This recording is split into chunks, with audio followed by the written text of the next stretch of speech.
¿Cuál fue la participación de los paramilitares en la elección de Mario Guarán como fiscal general de la Nación? De manera que en el conflicto armado muchas de las personas, no todas, se vieron obligadas a financiar, a pagarle extorsiones a la guerrilla, a las autodefensas y redistribuir la riqueza de manera legal, sin que haya expropiación. En directo con Coronel. Usted sabe de tierras, de fincas, de extensiones. Cuando el presidente Petro habla de la necesidad de conseguir 3 millones de hectáreas, ¿usted cree que es posible hacerlo por compra a los actuales propietarios? Algunos que tienen títulos discutibles, pero digamos, a los que tienen títulos sanos y a los que no los tienen tan sanos, ¿es posible hacerlo por compra de esas tierras? Es posible hacerlo por compra de las tierras y especialmente porque el Estado las está comprando a precio comercial. Y es posible porque la gran mayoría de estas tierras que el Estado está comprando no está pidiendo comprar tierras que están dedicadas a producciones intensivas, sino tierras que están dedicadas a producciones extensivas. Entonces, esto le daría la oportunidad al propietario de las extensiones extensivas de vender una parte o la mitad de su predio y armar producciones intensivas en esas fincas, en esos fondos, y la oportunidad a los campesinos de poder tener acceso a la tierra y a producciones intensivas y redistribuir la riqueza de manera legal, sin que haya expropiación a todas las personas.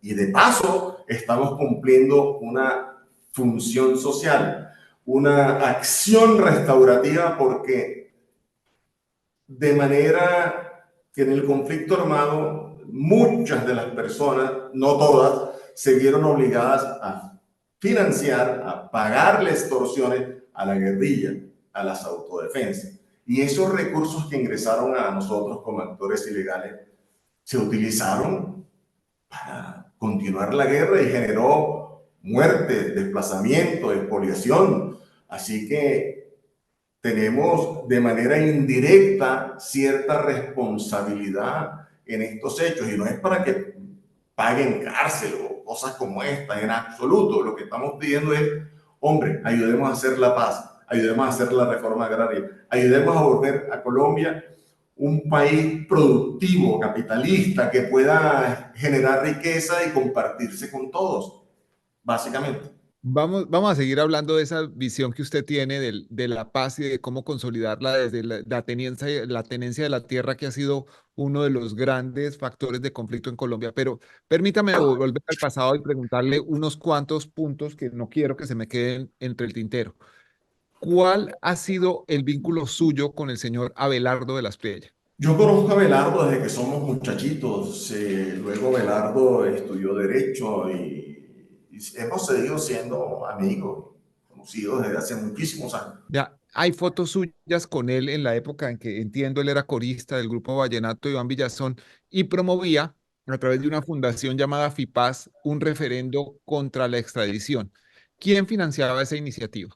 Bueno, allí hubo, dentro de ese tema de FIPAS, yo no lo manejé, lo manejó fue Ernesto Báez directamente.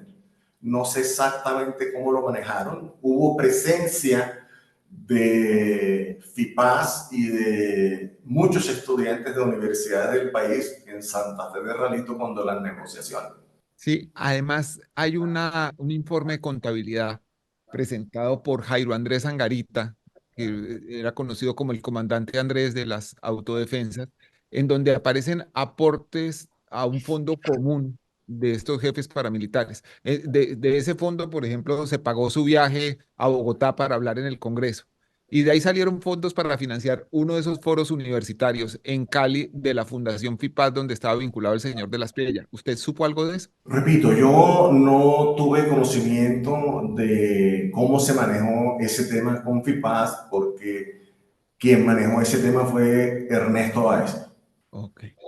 Eh, ¿Cuál fue la participación de los paramilitares en la elección de Mario Guarán como fiscal general de la Nación?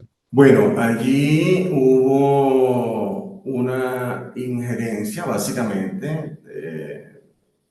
Se nos pidió que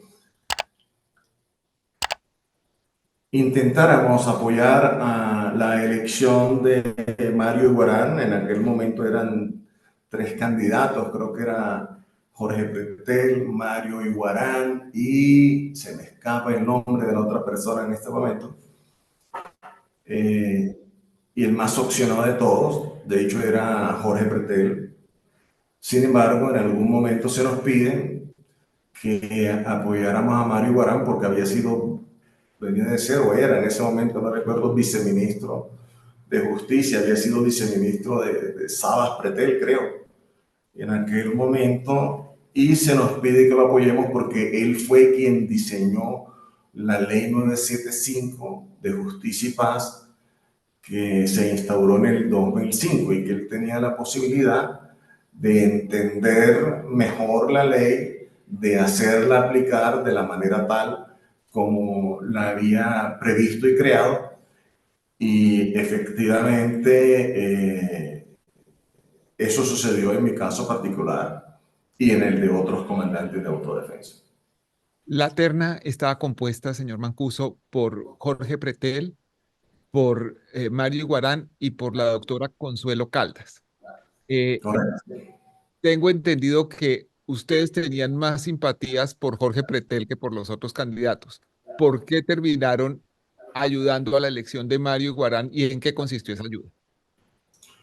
Porque fue un pedido que vino directamente de Sabas Pretel, que llegó y nos manda con José Félix Laforí, esta razón, y que era un pedido directo del señor presidente de la República.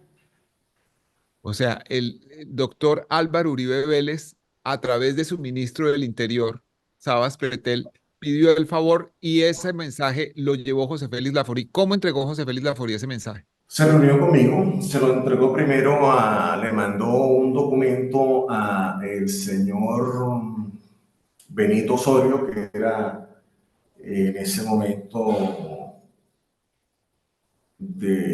presidente del Fondo Ganadero de Córdoba. Y Benito me hizo saber que José Félix quería hablar conmigo y llegó a mi casa en Montería cuando yo estaba desmovilizado y era miembro representante, tenía un salvoconducto para ir de bloque en bloque de autodefensa, ayudando a convencerlos para que avanzaran en el proceso de negociación y desmovilización con el gobierno de Uribe. Y llegó a mi casa de Montería en ese momento, la que quedaba en el barrio La Castellana, en Montería. ¿Hubo dinero involucrado? Hay magistrados de la Corte Suprema de Justicia que recibieron dinero para votar por Mario Iguarán para fiscal general de la Nación. No tengo conocimiento porque cuando a mí me vienen a pedir apoyo en estos temas, les dije que no podía hacerlo, que yo estaba desmovilizado. E incluso me pidieron que si los podía contactar con Carlos Mario Jiménez, quien le dicen Macaco, y le dije que no tenía el teléfono de él. Sin embargo, arrancaron, creo que para esa región, porque posteriormente me encontré nuevamente a José Félix y algo de eso me estuvo comentando. Pero ya son cosas y temas que he planteado ante la justicia.